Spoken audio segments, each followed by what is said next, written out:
Sampai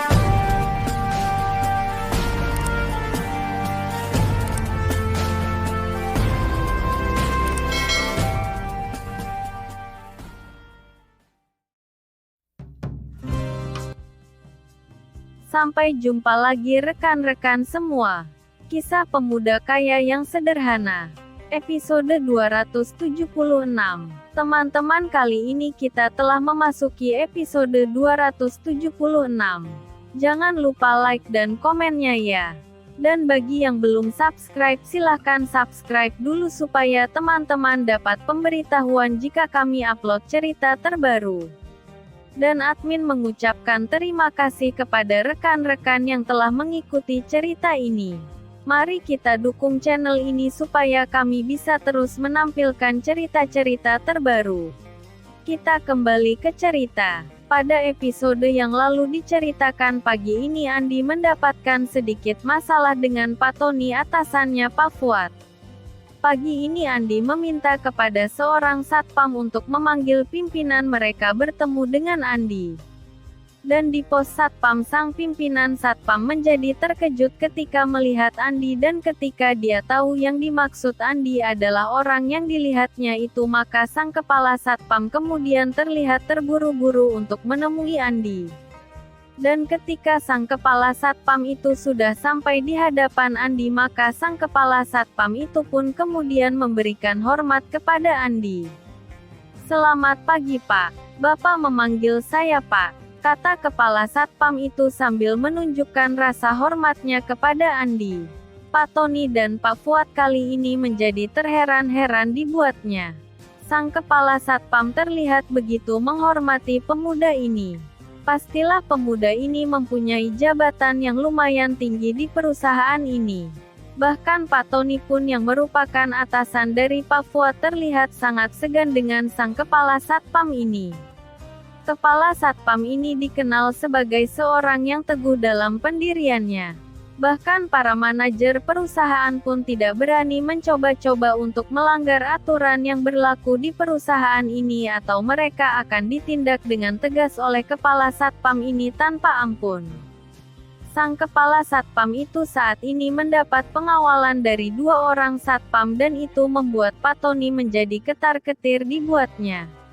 Pemuda itu bahkan terlihat sangat dihormati oleh kepala satpam. Dan ketika Andi melihat kepala satpam telah datang, maka Andi kemudian berkata kepada satpam itu, "Pak, tolong atasi masalah ini dan Bapak berkoordinasi dengan HRD. Pak Fuad ini adalah bawahan Pak Tony. Beliau Pak Fuad dan ini Pak Tony," kata Andi sambil memperkenalkan Pak Fuad dan Pak Tony. "Tolong sampaikan kepada HRD. Pindah Pak Fuad ke bagian yang lain dan nanti kasih tahu saya dia di bagian mana. Pak Fuad ini sudah kerja bertahun-tahun, tolong hari ini juga Pak Fuad diangkat menjadi pegawai tetap di perusahaan ini. Saya tidak mau tahu, HRD harus mengupayakan posisi dan tempat yang pas untuk Pak Fuad. Laksanakan," kata Andi kemudian. "Laksanakan Pak," kata kepala satpam itu kemudian meminta Pak Fuad dan Pak Tony untuk mengikutinya ke ruang HRD. "Pak Fuad, nanti hubungi saya kalau sudah selesai via WA biar saya nanti telepon Bapak ya. Ini nomor WA saya," kata Andi sambil menyusul Pak Fuad dan memberikan selembar kertas kepada Pak Fuad.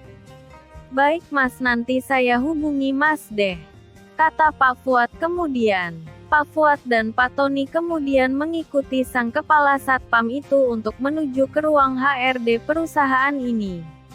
Pak Fuad kini menjadi semakin bertanya-tanya siapa sebenarnya gerangan pemuda bernama Andi itu. Mengapa sampai sang kepala satpam perusahaan ini pun terlihat begitu menghormati pemuda itu? Rasanya sangat aneh jika pemuda yang masih seumuran itu mempunyai kedudukan yang sangat tinggi di perusahaan sebesar ini. Batin Pak Fuad. Namun karena jam saat ini baru menunjukkan pukul 8:15, ternyata sang manajer HRD belum datang sehingga sang kepala satpam yang bernama Pak Iwan itu pun harus menunggu datangnya sang manajer HRD. Sementara itu Andi saat ini masih terlihat duduk di ruangan tadi. Saat ini Andi masih memikirkan orang-orang seperti Pak Fuad. Mungkin memang banyak orang-orang seperti Pak Fuad yang di usia senjanya masih harus terus berjuang untuk mencukupi kebutuhan hidup keluarganya. Dan ketika jam telah menunjukkan pukul 8 lebih beberapa menit Andi kemudian beranjak dari ruangan itu dan menuju ke lantai 5 di mana ruang kerjanya berada. Sementara itu Pak Fuad dan Pak Tony yang saat ini beserta Pak Iwan sang kepala satpam. Saat ini manajer HRD telah datang ke dalam ruangan ini. Dan sang manajer HRD yang bernama Pak David itu pun kemudian bertanya kepada Pak Iwan tentang keperluannya pagi ini. Pak Iwan kemudian menceritakan kejadian yang dialami pagi ini di mana dia diminta oleh Pak Andi untuk menyelesaikan permasalahan antara Pak Fuad dan Pak Tony. Sang manajer HRD itu pun terlihat begitu merasa gugup ketika mendapatkan penjelasan dari Pak Iwan. Baik Pak Iwan, saya akan selesaikan masalah ini secepatnya. Sang manajer HRD itu pun kemudian meminta beberapa orang anak buahnya untuk ikut berkumpul mengikuti dirinya dalam menyelesaikan masalah ini.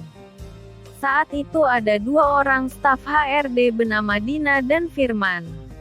Dina, carikan posisi yang tepat untuk Pak Fuad dan carikan sebuah bagian yang masih membutuhkan karyawan. Selama ini Pak Fuad ini ada di bagian gudang. Dan kamu Firman, bantu Dina mencarikan posisi untuk Pak Fuad dan jika sudah kamu konsultasikan dengan Pak Fuad kira-kira beliau bagaimana jika kita tempatkan di posisi tersebut. Nah jika semua sudah oke nanti kamu bikinkan surat pengangkatan pegawai tetap untuk Pak Fuad dan nanti kasih ke saya biar saya tanda tangani. Kata Pak David kemudian. Untuk kali ini saya tidak main-main. Saya jarang berkata seperti ini. Semua aku pertaruhkan kali ini karena ini langsung instruksi dari Pak Andi. Kata Pak David kemudian. Pak Tony dan Pak Fuad tampak terkejut mendengar apa yang dikatakan sang manajer HRD yang bernama Pak David ini. Pak David terlihat begitu khawatir dengan pemuda bernama Andi tersebut. Dan jelas pemuda bernama Andi itu adalah bukan pemuda sembarangan. Pak Fuad sebenarnya ingin menanyakan kepada Pak David apa posisi Andi di perusahaan ini. Namun Pak Fuad merasa jika kali ini waktu dan sikonnya tidak tepat untuk menanyakan hal ini kepada Pak David. Kali ini Pak Fuad lebih memilih untuk diam dan menunggu apa yang akan terjadi berikutnya. Pak Fuad kemudian mengikuti Pak David. Dan kemudian masuk ke dalam ruangan Pak David di bagian HRD perusahaan ini. Pak David kemudian berkata kepada dua orang anak buahnya untuk segera mengumpulkan beberapa orang staf perusahaan dan Pak David mengajak mereka ke dalam sebuah ruangan meeting. Baik bapak-bapak, kita akan membahas masalah ini. Dan masalah ini sangat penting karena Bapak Andi sampai turun tangan langsung dalam masalah ini. Pak Fuad maunya di bagian apa-apa saya tanya kepada Bapak? Tanya Pak David kemudian. Pak Fuad mulai hari ini sudah tidak menjadi anak buah dari Pak Tony lagi. Dan ini juga peringatan bagi Pak Tony. Bapak mendapatkan SP1 karena Bapak dinilai tidak beretika dalam bekerja. Pak Tony ini sangat memalukan dan sangat fatal Pak. Apa yang Bapak lakukan hari ini langsung di depan mata Pak Andi. Saya pun bisa dipecat oleh Pak Andi apalagi hanya memecat Anda Pak Tony. Kata Pak David kemudian. Dan Pak Fuad, hari ini adalah hari keberuntunganmu Pak. Pak Andi langsung ingin Bapak menjadi pegawai tetap di perusahaan ini. Nanti kalau ada apa-apa Bapak langsung tanya sama Pak Andi saja soalnya saya dengar Bapak mau bertemu dengan Pak Andi nanti siang. Kata Pak David kemudian. Iya Pak, nanti Mas Andi mau nyamperin saya untuk mengajak saya makan siang Pak. Apakah dikasih izin Pak kira-kira? Soalnya kan itu saya janjian jam istirahat Pak. Kata Pak Fuad kemudian. Boleh Pak, Tapi kalau Pak Andi tanya apa-apa tolong jaga nama saya ya Pak dan bilang Pak Tony sudah menyesal dan sudah diberikan SP1. Kata Pak David kemudian. Pak Tony, lain kali Bapak harus hati-hati dengan Pak Andi. Beliau masih muda. Saya takut beliau terburu-buru dalam mengambil keputusan. Kita harus sayang Pak dengan keluarga kita. Menurut saya konyol Pak jika kita dikeluarkan dari perusahaan ini hanya karena hal-hal yang kecil dan sepele. Kata Pak David kemudian.